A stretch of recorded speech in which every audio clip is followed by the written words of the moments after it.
നമസ്കാരം, news and വ്യൂസിലേക്ക് സ്വാഗതം.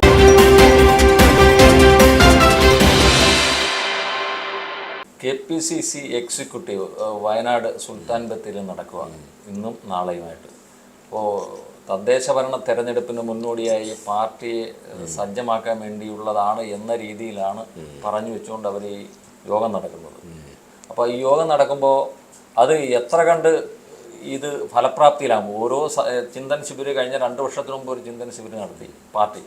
ഇപ്പം വീണ്ടും വയനാട് നടക്കുന്നത്. കഴിഞ്ഞ KPCC എക്സിക്യൂട്ടീവ് തിരുവനന്തപുരത്ത് ചേർന്ന എക്സിക്യൂട്ടീവിൽ അന്ന് പലർക്കും സംസാരിക്കാൻ, ഈ ലോക്സഭാ തെരഞ്ഞെടുപ്പായിരുന്നല്ലോ, അതിൻ്റെ ഫലം വന്നതിന് ശേഷം അതിനെക്കുറിച്ച് അവലോകനം നടത്താനായിട്ട് പലർക്കും സംസാരിക്കാൻ പറ്റാതെ വന്നു. അതിന് പരിഹാരം വന്നതിലാണ് ഇങ്ങനൊരു ക്യാമ്പ് നടത്തുന്നത്. ഈ കോൺഗ്രസ് ഇങ്ങനെ ഒരുപാട് ക്യാമ്പ് നടത്തുന്നുണ്ട്. പക്ഷേ ഇത് എന്തെങ്കിലും ഫലപ്രാപ്തി ഉണ്ടാവും? അല്ല, കോൺഗ്രസിൻ്റെ ഒരു രീതി അനുസരിച്ചാണെന്നുണ്ടെങ്കിൽ അവരിങ്ങനെ ഏതെങ്കിലും ഒരു തിരഞ്ഞെടുപ്പിന് ഒരു മുന്നൊരുക്കങ്ങൾ നടത്തിയതെന്ന് നമുക്ക് ഇതുവരെ കേട്ട് കഴിയില്ല. പിന്നെ ഏതൊക്കെയോ രീതിയിൽ ആൾക്കാർ ഇപ്പോൾ LDFോടുള്ള വൈരാഗ്യമോ അല്ലെങ്കിൽ വിരോധം കൊണ്ടിട്ടാണ് ഇപ്പോൾ ഈ കൂടുതൽ, അല്ലെങ്കിൽ അവരുടെ ഭരണവിരുദ്ധ വികാരത്തിലാണ് ഇപ്പോൾ കഴിഞ്ഞ പാർലമെന്റ് ഇലക്ഷനിൽ ഈ കോൺഗ്രസിന് ഇത്ര വലിയ വിജയം ഉണ്ടായത്. അതെ, അല്ലാതെ കോൺഗ്രസിനോട് ആൾക്കാർക്ക് വലിയ ഒരു താല്പര്യമോ ഒന്നും ഉണ്ടായിട്ടൊന്നുമല്ല. പക്ഷേ ഈ സർക്കാരിനോടുള്ള എതിർപ്പ് പ്രകടിക്കണമെങ്കിൽ ഈ UDF വോട്ട് ചെയ്യണം അല്ലെങ്കിൽ കോൺഗ്രസിന് വോട്ട് ചെയ്യണം എന്നുള്ള നിലയിലേക്ക് കുറേ വോട്ട് ചെയ്തു. അപ്പോൾ ഇപ്പോൾ അവർ ആ ഒരു വിജയത്തിൻ്റെ ഒരു ലഹരിയിലാണ്, പാർലമെന്റ് ഇലക്ഷൻ്റെ ഒരു വിജയ ലഹരിയിലാണ്. ഇപ്പോൾ അടുത്ത വരാൻ പോകുന്ന തദ്ദേശ തിരഞ്ഞെടുപ്പിൽ ഇതിൻ്റെ ഒരു തുടർച്ചയായിട്ട് ഒരു വിജയം ഉണ്ടാവും എന്നൊക്കെയാണ് അവർ പ്രതീക്ഷിക്കുന്നത്.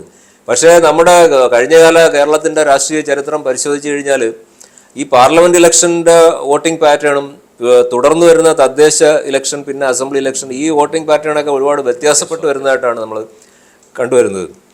പക്ഷേ ഇത്തവണ അത് എങ്ങനെ വരുമെന്നുള്ളത് നമുക്ക് പറയാൻ പറ്റുന്നില്ല. BJPയുടെ സ്വാധീനമുണ്ട്. BJP വളർന്നുകൊണ്ടിരിക്കുന്നു. BJPയുടെ വോട്ട് ശതമാനം പാർലമെന്റ് ഇലക്ഷനോടുകൂടി 13-14 നിന്ന് 20% എത്തിയിട്ടുണ്ട്. അപ്പോൾ അതൊരു വലിയ മാറ്റമാണ് കേരളത്തിൽ ഉണ്ടാക്കുന്നത്. അപ്പോൾ അത് അതെ, അതിപ്പോൾ 2 മുന്നണികളെയും അത് തീർച്ചയായിട്ടും ഇനി വരാൻ പോകുന്ന തെരഞ്ഞെടുപ്പുകളെ അത് ബാധിക്കുകയും ചെയ്യും, അത് സ്വാധീനം ചെലുത്തുകയും ചെയ്യും. ഇപ്പോൾ കോൺഗ്രസിൻ്റെ ഈ KPCCയുടെ എക്സിക്യൂട്ടീവ് വയനാട്ടിൽ ചേർന്നത് എനിക്ക് തോന്നുന്നത് അടുത്ത തദ്ദേശ ഇലക്ഷൻ അവലോകനം ചെയ്യുക, അതുപോലെ കഴിഞ്ഞ പാർലമെന്റ് ഇലക്ഷന്റെ വിജയം അവലോകനം ചെയ്യുക, ഇതൊക്കെയാണ്. അപ്പോൾ KPCC അതെ, അപ്പോൾ അതിൽ KPCC പ്രസിഡന്റ് K. സുധാകരൻ പറഞ്ഞിട്ടുണ്ട്, കഴിഞ്ഞ വിജയത്തിൽ നമ്മൾ അങ്ങനെ അതിൻ്റെ ലഹരിയിൽ നമ്മൾ ആറാടരുത്, ഇനി വരാൻ പോകുന്ന തെരഞ്ഞെടുപ്പുകൾ മുൻകൂട്ടി കണ്ടുവേണം നമുക്ക് പ്രവർത്തിക്കാൻ എന്നൊക്കെ അദ്ദേഹം പറയുന്നുണ്ട്. പക്ഷേ ഓരോ ജില്ലയിൽ വരുമ്പോൾ അവിടുത്തെ ജില്ലയിലെ ചില അടിയൊഴുക്കുകളാണ് ഓരോ തിരഞ്ഞെടുപ്പിലും. കോൺഗ്രസിനെ സംബന്ധിച്ച് ഇപ്പോൾ KPCC ഒന്ന് പറയും, പക്ഷേ ജില്ലാതലത്തിൽ വരുമ്പോൾ അവിടെ ഒരുപാട് ഗ്രൂപ്പുകളും പിന്നെ പാരവയ്പ്പും കുതികാൽ വെട്ടും അങ്ങനെയൊക്കെ ഉള്ളൊരു രീതിയാണ്. ഇപ്പോൾ കൊല്ലം ജില്ല എടുത്തു കഴിഞ്ഞാൽ നോക്കിക്കഴിഞ്ഞാൽ കഴിഞ്ഞ നിയമസഭാ തിരഞ്ഞെടുപ്പ് നോക്കിക്കഴിഞ്ഞാൽ കൊല്ലത്തെ ബിന്ദുകൃഷ്ണ തോൽക്കാനുണ്ടായ കാരണം എന്ന് പറയുന്നത് കോൺഗ്രസ്സുകാർ മാത്രമാണ് അതിന് ഉത്തരവാദികൾ. CPMകാർ പോലും അല്ലെങ്കിൽ LDFകാർ പോലും ബിന്ദുകൃഷ്ണയ്ക്ക് വോട്ട് മറിച്ചപ്പോൾ കോൺഗ്രസ്സുകാർ തിരിച്ച് മുകേഷിന് ചെയ്തു. അല്ലെങ്കിൽ മുകേഷ് ഇവിടെ ഒരു കാരണവശാലും ജയിക്കേണ്ടതല്ല. കാരണം LDFകാർക്ക് പോലും അയാൾ ഒരു അനഭിമതനായിട്ട് മാറിയ ഒരു സാഹചര്യത്തിലാണ് കഴിഞ്ഞ നിയമസഭാ തെരഞ്ഞെടുപ്പ്. മുകേഷും പ്രതീക്ഷിച്ചില്ല ജയിക്കുമെന്ന്, CPMകാരും പ്രതീക്ഷിച്ചില്ല. കാരണം പലരും നമ്മൾ സംസാരിക്കുമ്പോൾ അറിയാം 2000 വോട്ടിൻ്റെ ഭൂരിപക്ഷമാണ് ലഭിച്ചത്. അതിൽ നിന്ന് തന്നെ വ്യക്തമാണ് LDFൻ്റെ വോട്ടുകൾ മുകേഷിന് ലഭിച്ചില്ല എന്നുള്ളത്. അപ്പോൾ അവിടെ ബിന്ദുകൃഷ്ണയ്ക്ക് പാരായി മാറിയത് ആരാണ്? സ്വന്തം പാർട്ടിയിൽപ്പെട്ടവരാണ്. അപ്പോൾ അതാണ് ഈ പാർട്ടിയുടെ ഏറ്റവും വലിയൊരു ശാപം എന്ന് പറയുന്നത്. ഇപ്പോൾ അവിടെ ഇപ്പോൾ ഇടുക്കിയിലൊരു യോഗത്തിൽ എല്ലാവരും കൂടെ ഒരു തീരുമാനമൊക്കെ എടുത്ത് അവർ പിരിഞ്ഞു പോയി ഓരോ ജില്ലയിൽ വരുമ്പോൾ ഇപ്പോൾ അതാത് ജില്ലാ ഘടകങ്ങൾ വരും. ഇപ്പോൾ തൃശ്ശൂർ എടുത്തു കഴിഞ്ഞാൽ തൃശ്ശൂരിൽ ഈ കഴിഞ്ഞ പാർലമെന്റ് ഇലക്ഷന് ശേഷം തൃശ്ശൂർ ജില്ലാ കോൺഗ്രസ് കമ്മിറ്റിയിൽ എന്തെല്ലാം പൊട്ടിത്തെറികളാണ് നടന്നുകൊണ്ടിരിക്കുന്നത്. പുറത്താക്കൽ, DCC പ്രസിഡന്റ് രാജിവെക്കുന്നു, K. മുരളീധരൻ ഈ യോഗത്തിൽ പങ്കെടുക്കുന്ന പോലുമില്ല, അദ്ദേഹം ആ യോഗത്തിൽ നിന്ന് വിട്ടു നിൽക്കുകയാണ്. അതേസമയം ശശി തരൂർ തിരുവനന്തപുരത്ത് ഒരാൾ ആമയിഴഞ്ചാൻ തോട്ടിൽ വീണ് മരിച്ചിട്ട് പോലും അവിടെ കാണാതിരുന്ന ശശി തരൂർ അവിടെ നിൽക്കുന്നതായിട്ട് കാണുന്നുണ്ട്. അപ്പോൾ തിരുവനന്തപുരത്തുകാർക്ക് ഇദ്ദേഹത്തെ ഇപ്പോൾ തിരഞ്ഞെടുത്ത് അബദ്ധം പറ്റിയിരിക്കുകയാണെന്നുള്ളതാണ്. അത് K. മുരളീധരൻ്റെ കഴിഞ്ഞ ദിവസത്തെ ഒരു പ്രസ്താവനയും വളരെ ശ്രദ്ധേയമാണ്. അദ്ദേഹം പറയുന്നത് BJPയോടുള്ള ആൾക്കാരുടെ ഒരു താല്പര്യമില്ലായ്മ മാറിക്കഴിഞ്ഞു കേരളത്തിൽ. അത് പാർട്ടി മനസ്സിലാക്കുന്നില്ല. പക്ഷെ അത് പുള്ളി പറയുന്നത് അതിൻ്റെ ഒരു അപകടം എന്നുള്ള രീതിയിലാണ്. അത് കേരളത്തിലെ ഒരു വിഭാഗം ഒഴികെ ബാക്കി എല്ലാവർക്കും താമര ചിഹ്നം സ്വീകാര്യമായി എന്നാണ് പറയുന്നത്. ഒരു വിഭാഗം എന്ന് പറഞ്ഞാൽ ഉദ്ദേശിക്കുന്നത് മുസ്ലിം വോട്ടുകളാവും.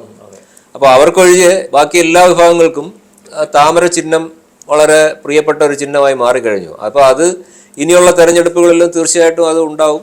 കോൺഗ്രസിന്റെ നട്ടലായ ക്രൈസ്തവ വിഭാഗത്തിൽ നല്ലൊരു അതെ. ഇപ്പോൾ പിന്നെ സുരേഷ് ഗോപി BJP ആണോ അല്ലെന്ന് BJP-യിൽ തന്നെ ഒരു ചർച്ച നടക്കുന്നുണ്ട്. ജാതകം നോക്കുന്നുണ്ട്. CK പത്മനാഭനെ പോലുള്ള ഒരു മുതിർന്ന നേതാവ് കഴിഞ്ഞ ദിവസം ഒരു ചാനലിന് കൊടുത്ത ഇന്റർവ്യൂവിൽ പറഞ്ഞത് സുരേഷ് ഗോപി അദ്ദേഹം BJP പ്രവർത്തകനുമല്ല നേതാവുമല്ലെന്നാണ്.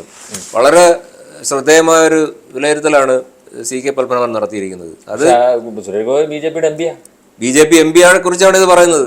അദ്ദേഹം BJP പ്രവർത്തകനുമല്ല BJP നേതാവല്ലെന്നാണ് CK പത്മനാഭനെ പോലുള്ള വളരെ സീനിയറായ BJP-യിൽ ഒരു നേതാവ് പറയുന്നത്. യഥാർത്ഥ BJP-കാരന് RSS-കാരനോ പറ്റാത്ത വിജയമാണ് സുരേഷ് ഗോപി നേടിയത്. ഇദ്ദേഹം അതിന് പറയുന്ന കാരണം എന്ന് പറയുന്നത് ഈ പിന്നെ പുതിയതായിട്ട് ഇപ്പോൾ ഈ BJP-യിലേക്ക് വരുന്നവർക്കൊന്നും ഒരു BJP-യുടെ ഒരു കൾച്ചറുണ്ട്, അല്ലെങ്കിൽ ഒരു RSS കൾച്ചറുണ്ട്. അത് BJP-യുടെ ബേസ് എന്ന് പറയുന്നത് RSS ആണല്ലോ. അപ്പോൾ ആ ഒരു കൾച്ചറുമായിട്ടുള്ളവരല്ല ഇപ്പോൾ വരുന്നത്. അപ്പോൾ സുരേഷ് ഗോപിയെ സംബന്ധിച്ച് ആ ഒരു പോയിന്റ് വളരെ കറക്റ്റാണ്. അദ്ദേഹത്തിന് BJP-യുടെ അടിസ്ഥാനപരമായ നയങ്ങളോ അവരുടെ മറ്റു കാര്യങ്ങളോ ഒന്നും ബോധ്യമില്ല. അത് അദ്ദേഹം ചില പ്രസ്താവനകൾ, നിരുത്തരവാദപരമായ ചില പ്രസ്താവനകളിൽ നിന്ന് തന്നെ വ്യക്തമാണ്. അത് CK പത്മനാഭൻ പറയുന്ന ഒരു പ്രസ്താവന എന്ന് പറയുന്നത് ഇന്ദിരാഗാന്ധിയെക്കുറിച്ച് ഭാരത മാതാവാണ്. BJP RSS-കാർ പറയുന്നത് ഭാരത് മാതാവ് എന്ന് പറയുന്നത് ഇന്ദിരാഗാന്ധി അല്ല, അത് ഭാരത മാതാവ് വേറെ ഒരു പിന്നെ ദൈവ തുല്യമായ ഒരു സാന്നിധ്യമാണ് ഭാരത് മാതാവ് എന്ന് പറയുന്നത്. ഭാരത മാതാവ് വിശ്വാസമാണ് അവരുടെ.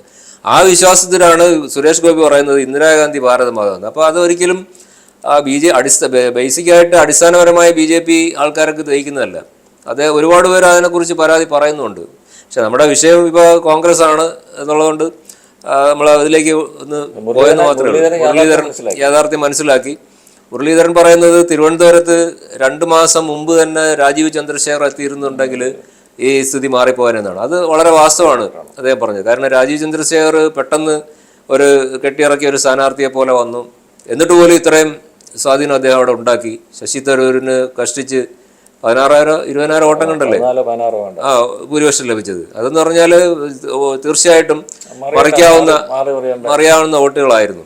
അത് BJP-യുടെ ഭാഗത്തു നിന്നുണ്ടായ ഒരു വീഴ്ച തന്നെയാണ്. അതുപോലെ ആറ്റിങ്ങൽ സീറ്റിൽ ശോഭാ സുരേന്ദ്രനായിരുന്നു സ്ഥാനാർത്ഥിയെങ്കിൽ ഒരുപക്ഷെ ചിത്രം മാറിപ്പോയത്. ഇപ്പോൾ എൻ്റെ അടുത്ത് കഴിഞ്ഞ ദിവസം ഈ CPM-ഉമായിട്ട് ബന്ധപ്പെട്ട ചില ആൾക്കാർ പറഞ്ഞത് അവർ പ്രതീക്ഷിച്ചിരുന്നത് ശോഭാ സുരേന്ദ്രൻ ആലപ്പുഴയിൽ ജയിക്കുമെന്നാണ് അവരുടെ പ്രതീക്ഷ. സുരേഷ് ഗോപി ജയിക്കുമെന്ന് അവർക്ക് പ്രതീക്ഷയില്ലായിരുന്നു.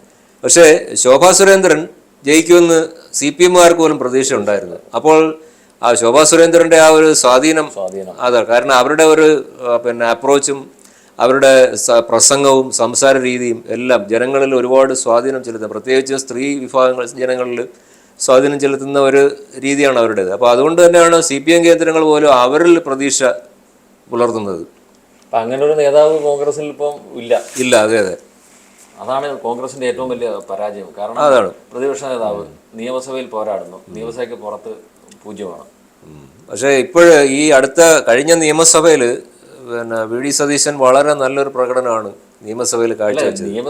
അതെ, നിയമസഭയിൽ പെർഫെക്റ്റ് ആണ്, നന്നായിട്ട് സംസാരിക്കുന്നുണ്ട്, പിന്നെ എതിർ ഭരണപക്ഷത്തെ അടിച്ചിരുത്തുന്നുണ്ട്, എല്ലാം ചെയ്യുന്നുണ്ട്. പക്ഷെ ഇതൊന്നും പുറത്തേക്ക് വരുന്ന ഓരോ ഇൻസിഡന്റ് ഉണ്ടാവും. ഇപ്പൊ ബാർക്കോഴ വന്നു, എവിടെ പോയി? ഇതാണ് ബാർക്കോഴ വന്നപ്പോ പ്രസ്താവനകളിൽ ഒതുങ്ങി. തിരശ്ശീലയ്ക്ക് പിന്നിൽ മാറി. ഇപ്പൊ വേറെ ഇഷ്യൂ വന്നു. UDF ഭരിച്ചിരുന്നപ്പോ KM മാണിയെ രാജിവെപ്പിച്ചവരാണ്. അതെ. അപ്പൊ ആ ഒരു ആർജവം പ്രതിപക്ഷം കാണിച്ചില്ല. അതോടൊപ്പം തന്നെ PSC കോഴ വന്നു, സതീശനോട് പോയി. അതിപ്പോ അവര് ഏതാണ്ട് ഒതുക്കി. ഇതൊക്കെ പാർട്ടിക്ക് മൈലേജ് ഉണ്ടാക്കാവുന്നത്, തദ്ദേശ ഭരണ തെരഞ്ഞെടുപ്പിൽ പോലും പാർട്ടിക്ക് മൈലേജ് ഉണ്ടാക്കാവുന്ന വിഷയങ്ങളാണ്. ഈ വിഷയങ്ങൾ ഓരോന്നായിട്ട് CPM എടുത്തു കൊടുക്കും. പക്ഷെ ആ വിഷയം കൈവച്ചുകൊണ്ട് അടികൊള്ളുന്ന ഒരു പരിപാടിയാണ് പ്രതിപക്ഷം കാണിക്കുന്നത്. അതുകൊണ്ടാണ് കോൺഗ്രസ് ഈ ചിന്തൻ ശിബിരമൊക്കെ നടത്തിയാലും ജില്ലാ തലത്തിൽ വരുമ്പോൾ അവിടുത്തെ ഈ പടലപ്പിണക്കങ്ങളും ഇതുപോലുള്ള കാര്യങ്ങൾ മാറ്റിയില്ലെന്നുണ്ടെങ്കിൽ പാർട്ടിക്ക് ഇനി വലിയ പ്രതീക്ഷയൊന്നും പുലർത്തേണ്ട കാര്യമില്ല. കൊല്ലത്ത് തന്നെ ഉദാഹരണം എടുത്താലേ 2000 മുതൽ ആദ്യം കോർപ്പറേഷൻ രൂപീകരിക്കപ്പെട്ട 2000 ആണ്. 2000-ന് മുമ്പ് വരെ LDF UDF മാറി മാറിയായിരുന്നു. അല്ല, 2000-ലെ തെരഞ്ഞെടുപ്പ് നമ്മൾ ആലോചിക്കണം.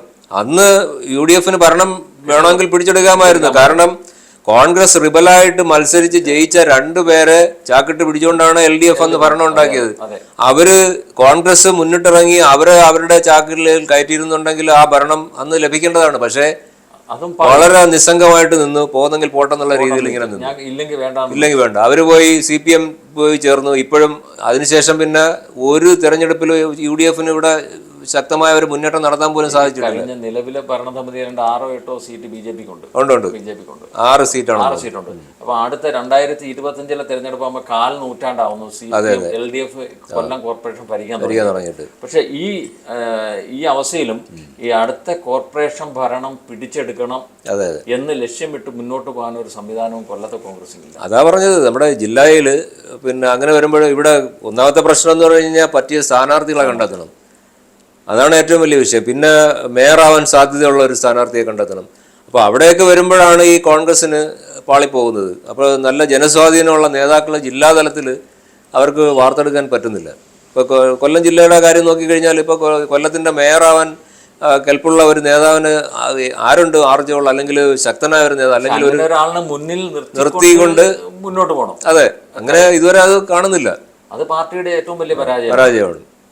അപ്പൊ അങ്ങനെ വരുമ്പോഴാണ് LDF വീണ്ടും അധികാരത്തിലേക്ക് കയറി വരുന്നത്.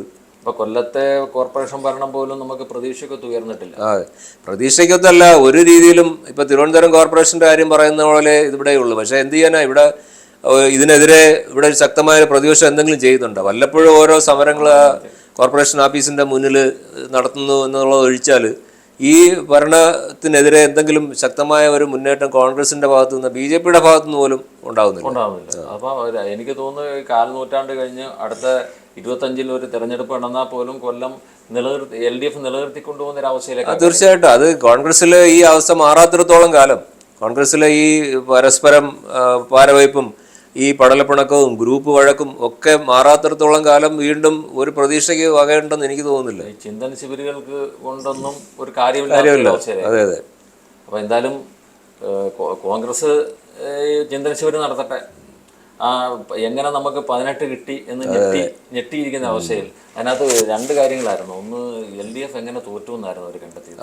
അപ്പൊ UDF ആണെങ്കിൽ എങ്ങനെ 18 കിട്ടി എന്നൊരു ആലസ്യത്തിൽ അവരിയ്ക്കട്ടെ. അല്ല, അവർ 20 കിട്ടുമെന്ന് പറഞ്ഞല്ലേ ഇരുന്നത്. അപ്പോൾ തദ്ദേശ ഭരണ തെരഞ്ഞെടുപ്പിൽ എന്തൊക്കെ വരുമെന്ന് നമുക്ക് കാത്തിരുന്ന് കാണാം. അതെ, അത് അൺപ്രഡിക്റ്റബിൾ ആണ്. പക്ഷേ കോൺഗ്രസ് നന്നായിട്ട് വർക്ക് ചെയ്താൽ അടുത്ത തദ്ദേശ തെരഞ്ഞെടുപ്പിൽ തീർച്ചയായിട്ടും കോൺഗ്രസിന്റെ സ്ഥിരം ശീലങ്ങൾ മാറ്റിവെച്ചിട്ട് നല്ലൊരു മുന്നേറ്റത്തിന് വേണ്ടി ഒത്തൊരുമിച്ച് നിന്ന് പ്രവർത്തിച്ചു കഴിഞ്ഞാൽ തീർച്ചയായിട്ടും തദ്ദേശ തെരഞ്ഞെടുപ്പിലും തുടർന്ന് വരുന്ന അസംബ്ലി തെരഞ്ഞെടുപ്പിലും നല്ലൊരു മുന്നേറ്റം ഉണ്ടാക്കാൻ സാധിക്കും എന്നുള്ളതിൽ യാതൊരു സംശയമില്ല എന്ന് നമുക്ക് ആശിക്കാം. അത്രേ ഉള്ളൂ. അടുത്ത വിഷയമായി വീണ്ടും കാണാം. നന്ദി, നമസ്കാരം.